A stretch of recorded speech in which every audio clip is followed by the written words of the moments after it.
Ready to experience the next generation of precision agriculture?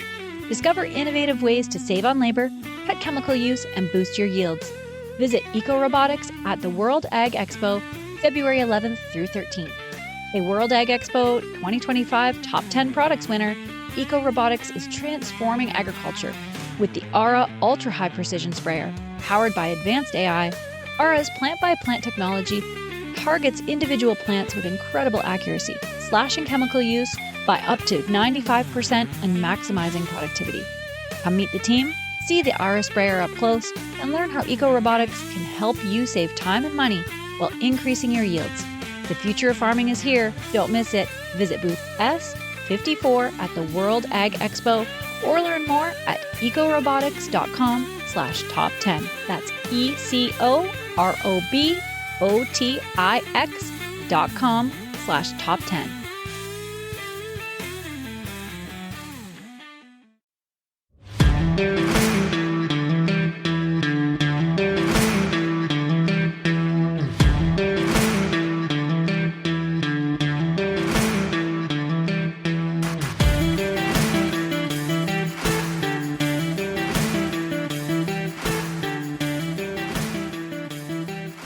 And welcome to North American Ag Spotlight. I'm Chrissy Wozniak. Our guest today is a proud 8th-generation farmer and rancher who's dedicated his life to preserving the traditions and prosperity of rural communities, from teaching agriculture in Texas classrooms to shaping policy in the state legislature. He's become a tireless advocate for the people who feed, clothe, and fuel our nation. It's as a 26-time world champion rodeo cowboy, he embodies the grit and determination of the Lone Star State. Currently, he's serving his third term as the leader of the Texas Department of Agriculture. Please welcome Commissioner Sid Miller. Thank you so much, Commissioner Miller, for being here today. Good to be with you. Thank you for having me. So we are going to talk about the opinion piece that you wrote recently about horses, horse protection. I know it's about a certain rule coming through, but it's even more broad than that. So could you give me an overview of the Biden administration's recent changes to the Horse Protection Act? So the Horse Protection Act has been around a long time. It was passed in 1970 and was basically passed to address a problem in two specific breeds, walking horses and racking horses. And there was a process called soring, like making the horse's feet soar, so they would have a real high gait and bring their feet up high. They could do it through a chemical burn, putting shoes on their feet that stress their tendons. It's an awful process. I fully agree that that process needed to be stopped because it was very inhumane. So that rule hasn't been changed or updated, and there hasn't been a need to change or update. No one does that anymore. You can't go to a show and see that being done.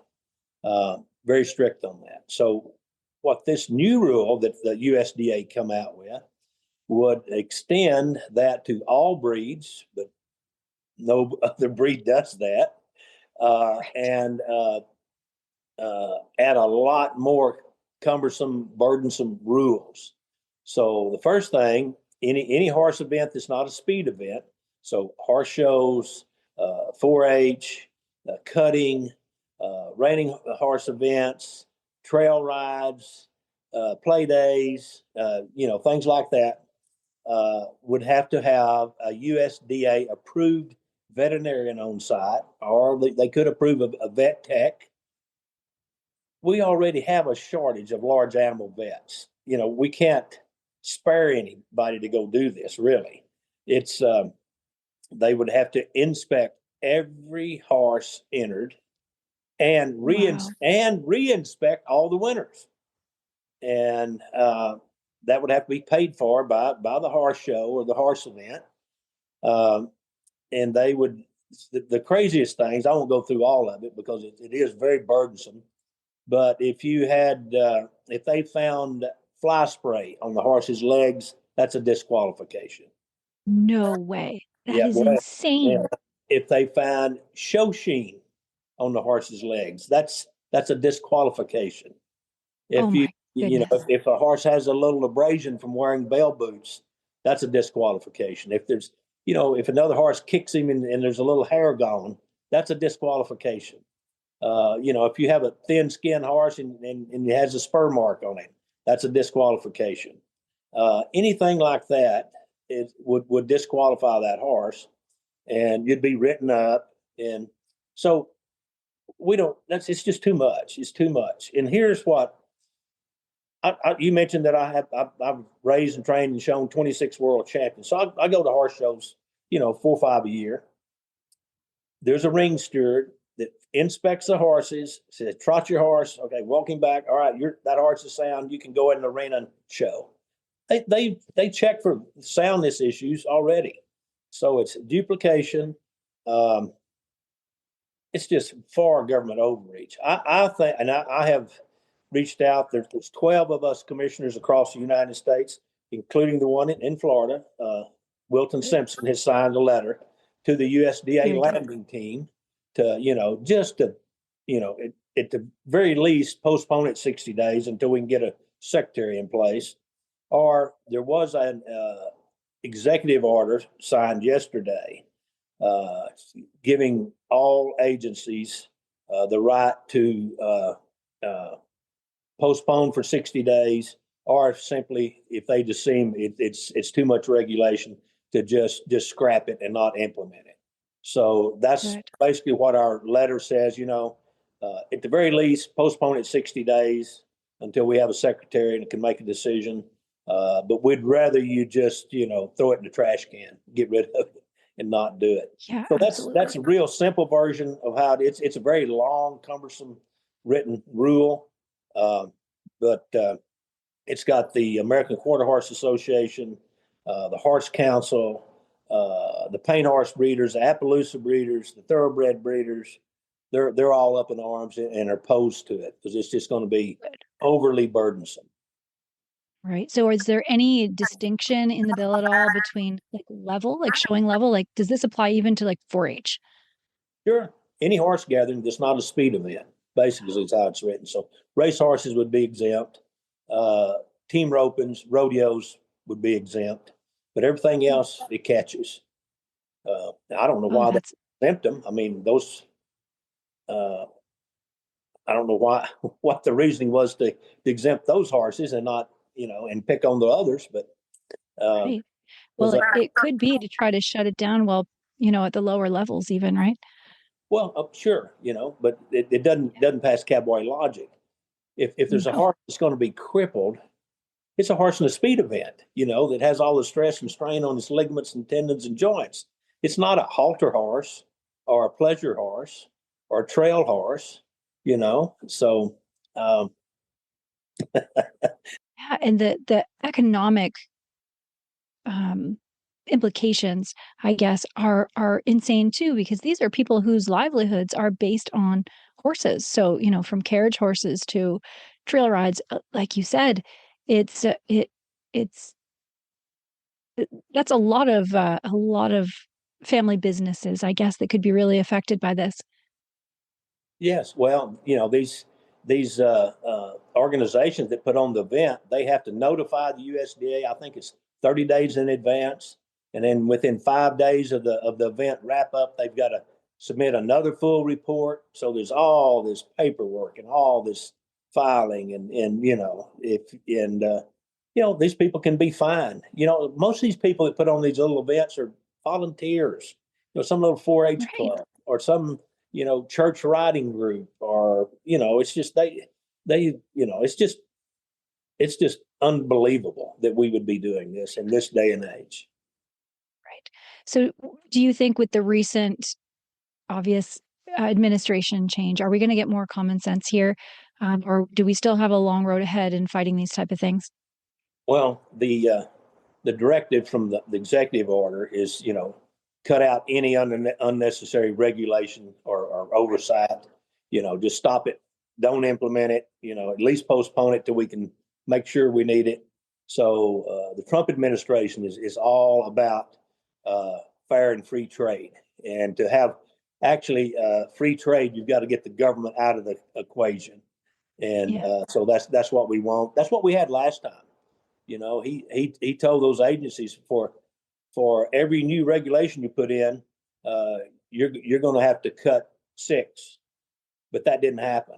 Right. For every new regulation that went in, they cut 16. So that's the kind of results I'm expecting this time. Yeah, that's very encouraging. So I've witnessed myself just, covering a lot of policy that USDA, EPA, all these agencies really obviously overreach. In your opinion, what should or what role should state governments and federal government play in regulating these issues? Well, I'm more of a free market system. Just if you keep the Mhm. government out of it, the market will balance itself out. Right. This is not the only overreach. The EPA has an erroneous rule out now, and it's to put the monarch butterfly on the threatened list, the endangered list.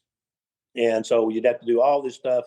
You couldn't develop or work up any land that is in the flyway of the monarch butterfly, which is about at least a third of the United States. It's the Great Plains from Canada all the way down through the Great Plains states, through Texas and to Mexico. And you couldn't even mow your pasture. There would be no new football stadiums, no developments, no housing. You couldn't any place in that flyway would be hands off. So, and the erroneous thing about this, it wouldn't help the monarch butterfly one bit. The reason the monarch butterfly is in decline is in Mexico. There's one place where they overwinter. It's a forest just east of Mexico City where this certain type of fir tree grows. And through deforestation, there's only 2% of that forest left. That's the problem. Wow. So if you want to fix a monarch butterfly situation, go plant some more fir trees for them down in Mexico. We're not the problem. Uh, uh, the problem, that one thing they could do that hurts the monarch butterfly, we have a lot of these very well-meaning people that will grow and pupate and produce monarch butterflies and then turn them loose. Well, that's all beautiful and pretty and maybe educational for the kids, but it messes up the native monarchs' migration pattern because they mix in with the others and they don't know where they're going. And it's just a lot of them just get lost because of these domestic monarchs that are in the flyway. So if they want to do something, you could stop that from happening. That would help some, but it really wouldn't fix the decline. The decline is lack of habitat in Mexico. Stay with us. We'll be right back. Attention farmers and ag professionals in the Northeast, mark your calendars. The New York Farm Show is back at the New York State Fairgrounds in Syracuse, February 20th through 22nd, 2025. Experience over 400 exhibitors showcasing cutting-edge solutions for beef, dairy, crop management, and more. This year's show features new products like advanced harvest tracking tools, compact tractors, and cattle health innovations. Don't miss the refreshed forestry seminars. Learn about carbon programs and silvopasturing, plus get tips from consulting foresters to maximize your land's potential. Admission is just $5 for adults, and kids under 18 are free. Show hours are 8:30 a.m. to 4 p.m. daily. Join us this February in Syracuse. Learn more at newyorkfarmshow.com.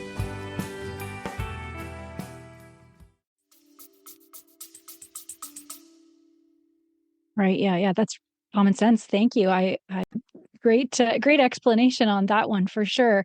And this is all part of this overarching theme we've seen at least for the last 20 years of worshiping the land and animals above humans, and eventually leading to us not owning animals at all. And to me, that's a private property issue. What do you think of that? Well, it is, and we just, as a government, we just do stupid stuff. So another thing they thought they would do to help the monarch butterfly is to plant milkweed up and down all of the interstate highways and state highways, in the median. And no, can you imagine how many butterflies get plastered in a grill on the windshield? That's not smart. We just do No. dumb. Another topic, and I know I'm kind of skipping around, but it's kind of a pet peeve. No, that's good. Is the USDA's reaction to the outbreak of one case of screwworm in southern Mexico. there was this one cow wandered across the international line from Guatemala into Mexico and had one case of screwworm. So immediately the USDA dumped $160 million on this, to fight it. They shut down Mexican imports of cattle. We get 5% of our feeder cattle from Mexico, and we get them in December and January, and it's shut down. And we already have the lowest cattle inventory we've ever had in the history of keeping records. Beef is already at an all-time high. So this is going to be terrible for the consumer if we can't get that, 5% of our beef up here to graze out and then go to the feedlot. So this cow is 1,100 miles from the Texas border. It's 22 degrees at my house right now. I mean, I haven't seen a fly in 3 months. And we shut the border down over one case. It's 1,100 miles from the Texas border. It just doesn't make a lot of sense. And again, when we import cattle from Mexico, they go to quarantine pens. They have to stay there a certain amount of time. They're inspected by USDA veterinarians to make sure they're healthy, they don't bring any disease in. The screwworm was actually Florida had an outbreak several years back, but it was quickly taken care of. But basically was eradicated in the mid-1960s. Well, I was 11 years old. And I remember doctoring screwworms on our ranch. And the thing I remember about it, you didn't have to guess if you had them or not.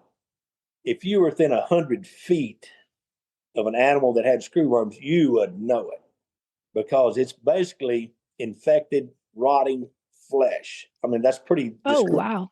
But it's larvae. It's maggots. It's what it is. It's just maggots. And there's no mistaking if they've got it. You're going to smell it. So the likelihood of a veterinarian missing a screwworm case and sending that animal into the United States is zero. I mean, you'd have to have no sense of smell and be blind. And I don't think we have any veterinarians and inspectors that meet that qualification. So anyways, just government overkill, just knee-jerk reaction. Let's spend $160 million. Let's shut down the border to imports because there's one cow slipped over the boundary line and Mexico has a case. So I'll get off. Pretty crazy. I just think we do some pretty stupid stuff. Yeah, I agree with the avian flu. It's, I was at USDA with American Agri-Women last year and just couldn't believe what was coming out of their mouths about how they're handling it. And in one way saying that natural selection is going to fix the birds, but natural selection can't work on chickens. It was just mind blowing, the stupidity. And then they just go to their talking points right back and just say, well, this is how we do it. We don't have to think. So I really I have so much hope that this is going to change and we get some common sense. I thought so. And we overreacted on when we figured out the bird flu was in our dairy herds. That actually started here in Texas.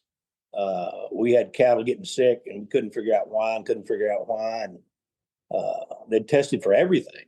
And one guy, had a little common sense. He said, sure, a lot of dead birds around this dairy. You don't think they could get bird flu? Well, no, cattle don't get bird flu. Well, let's test for it. We tested for it. So sure enough, they tested for it and it was bird flu. And again, the reaction was overkill. Fact is, it only affects milking cows, doesn't affect beef cattle, doesn't affect the dry cows, doesn't affect the springers, and it only affects the older milking cows. And they are sick for about 10 days, a week to 10 days, and they get over it. And so there's no death loss from it. It's not, it can get in the milk, but the milk is pasteurized and that kills the pathogen. So it just, complete overreaction. Now we're going to test all the dairies, test them for bird flu. Okay, well, what if they have it? Well, we're going to dump the milk. Well, why would you dump the milk? It just pasteurize it. I mean, it's, that's why we pasteurize it, to kill pathogens, and that's to kill bacteria. All milk has bacteria in it. All milk has, some salmonella, some E. coli. It's just, we don't want it to, that's what makes milk spoil, is eventually those microbes multiply and milk spoils. So anyway, that's what another typical government, knee jerk overreacting. Government has this way of having a solution, looking for a problem. That's kind of the way they get it. They get everything backwards. Yep, I definitely agree. So, what can we do? What steps can we take as animal owners, as people in the industry, to push back against this? Well, on the Horse Protection Act, I've gotten about a Mhm. dozen other commissioners from around the United States. We've written a letter, sent it to the USDA, demanding that they scrap it, and if they don't feel like they can scrap it, at least postpone it 60 days until we can get Brooke Rollins in there, get her confirmed, and have instead of having what they call a landing team, a temporary administration, get the full-time boys and gals in there, and we'll let them deal with it. So that's one thing. The milk thing is really testing every dairy is not that big a deal. We test every load of milk anyway. When a tanker truck pulls up there to load the milk, he loads the milk, he takes a sample, and before it's put in with other milk, they test that milk for pathogens, for bacteria. So testing it for bird flu is not that big a deal. The big deal is sending federal agents out on the farm to pull samples and test. Now that's not going to end well. I'm just telling you, there's going to be some old farmer out there just that's just not going to want a federal agent on his property uninvited and unannounced. So we could have another, Clive and Bundy situation. I don't know if you remember that, but that was a guy out in Arizona that they raided. But anyway, it's not that hard. I mean, we can just add one more test to the milk sample. So if they want to test them, that would be my recommendation. Just test it when you test for the other stuff. Yeah, yeah, that's a little more cohesive for sure. Yeah. Well, thank you. I've got one more question for you. Why do you serve this industry? After such a great life in the industry, you still continue to serve, and it's ongoing. So what is that heart? What is your greatest passion in all of it? I enjoy this job. There's not many people left. When our country was founded, 98% of the people were farmers or ranchers. There was no Walmarts. There was no Costco's. I mean, if you didn't Mhm. grow it or kill it, you didn't eat. I mean, that was just the way it was. Today, we're less than 2% of the population. We feed, one farmer feeds about 200 people on average. So we have to keep on uh, keeping this industry protected. We're a small voice, less than 2% of us. Somebody has to push back against federal overreach. I'm kind of known as a disruptor. I'm not a go along, get along guy. Uh, I think even I've even attacked my Republican colleagues when I think they're wrong and they're off course. So I enjoy protecting the agriculture industry, making sure that people are educated about agriculture. As you mentioned earlier, I am a former agriculture teacher, so my vocation or training is in agriculture teaching. So I really enjoy every day I get up. Thankful that I'm the ag commissioner of a big ag state like Texas. Wonderful. Well, thank you so much for joining me. Great to talk to you. And you have a great email that comes from your office with editorials, press releases, everything you're doing. I love it. I'll make sure that I put links in the show notes so that people can subscribe to that as well. One more shameless plug: we have our own TV Yeah. show. You can catch us on Oh, RFD TV on Tuesday nights, 6 p.m. Central. It's called Texas Agriculture Matters. And we just showcase the best of Texas agriculture.